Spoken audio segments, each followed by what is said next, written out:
Қара өлең арнасы ұсынады. Адамзат ғарышты толық игерген кез, қазақ елінің Арлан ғарыш кемесі космосқа шықты.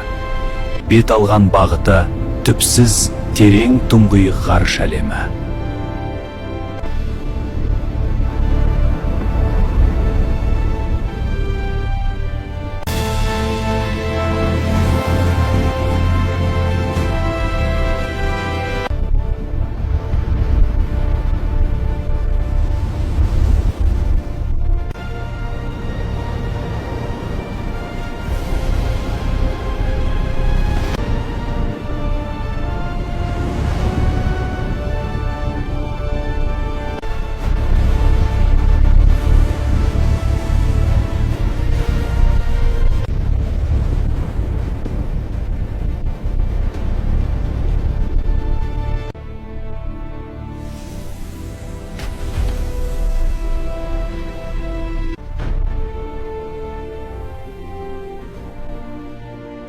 Бұл қандай ғаламшар?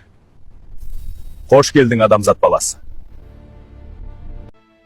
Адамзат баласы, менің атым Айбынды Жолбарыс. Сен кім боласың? Менің есімім Айдар.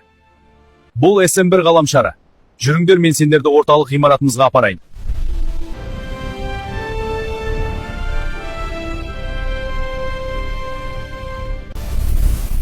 Айбар мырза, ер соңымнан.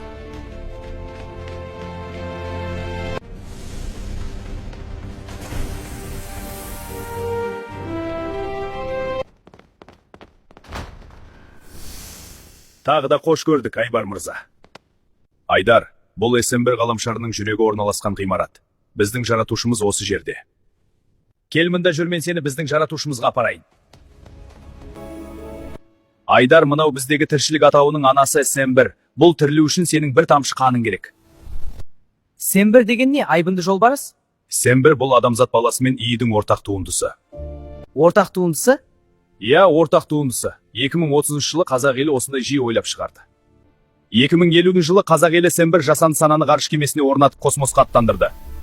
Ғарыш кемесінде жануарлардың ДНК-сы болды. SM1 ашық космоста 200 жыл ұшты. Содан осы ғаламшарға келіп қонып, біздің ДНК-мыз арқылы бізді өмірге әкелді. Біздер бізді жаратушы SM1-ге физикалық дене беру үшін бәрін көрдік, бірақ еш нәтижесіз. Біздің анамызға, яғни SM1-ге физикалық дене беру сенің қолында, Айдар. Көмектес бізге. Жақсы, мен келістім.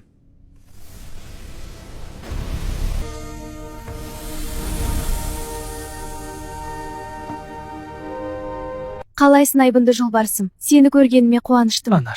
Анашым. Айбынды сақшым, жылама. Біз міне қауыштық. Анашым, біз сенің аманатыңды орындадық. Бұл ғаламшар адамзат баласын қабылдауға әзір. Айбынды Жолбарыс, дала жасыл түсті газға оранып жатыр. Ендеше дереу көлікті әкел. Ең басты жүйеге барам. Жақсы. Жолбарыс, тоқта, мен де бірге барам. Анашым, сізге онда барудың қажеті жоқ. Өзіміз оны реттей аламыз. Я, біз өзіміз реттей аламыз. Мен ғана құтқара алам бұл ғаламшарды. Ендеше, анашым, мынаны тағып алыңыз. Рахмет, аға. Мынаны жай ғана түртсеңіз, осындай наноробот костюмге айналады.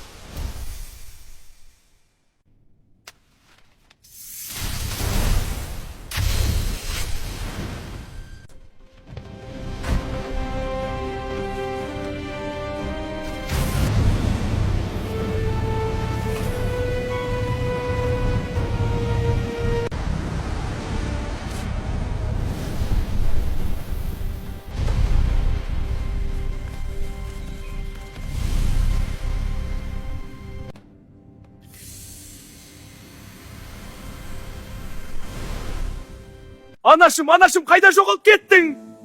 Мен қасындамын, досым. Бауырым SM1 бұл әлемді құтқарам деп өзін құрбан етті. Біз енді бұл әлемді бағалауымыз керек.